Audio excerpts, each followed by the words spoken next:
Hi friends, welcome to Cine Family. To TV serial beautiful angel Raksha Gowda.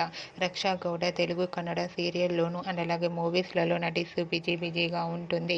Raksha Gowda Guppedantha మనసు సీరియల్లో heroine Vasudhara క్యారెక్టర్లో నటిస్తూ మంచి పేరును, గుర్తింపును, సక్సెస్ను అందుకుంటుంది.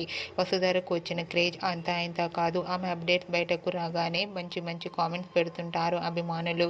అయితే రీసెంట్గా గుప్పెడంత మనసు సీరియల్ హీరోయిన్ రక్షా గౌడ తన shooting and real life latest ఫొటోస్ను షేర్ చేసింది. ఆ ఫొటోస్లో రక్షా గౌడ షూటింగ్ గ్యాప్లో చాలా సరదాగా ఎంజాయ్ చేసి బ్యూటిఫుల్ ఏంజల్లా కనిపించింది. ఆ ఫొటోస్ చూసిన వారంతా క్యూట్ అండ్ లవ్లీ పర్ఫార్మెన్స్ అంటూ కామెంట్స్ పెడుతున్నారు. మీకు కూడా Guppedantha Manasu serial heroine Raksha Gowda real life latest photos మీకు నచ్చినట్లయితే మీ అభిప్రాయాన్ని మీ కామెంట్ రూపంలో తెలియజేస్తూ లైక్ చేయండి, షేర్ చేయండి. మరిన్ని ఇంట్రెస్టింగ్ అండ్ లేటెస్ట్ అప్డేట్స్ కోసం మా సినీ ఫ్యామిలీ 2 ఛానల్ని సబ్స్క్రైబ్ చేసుకోండి.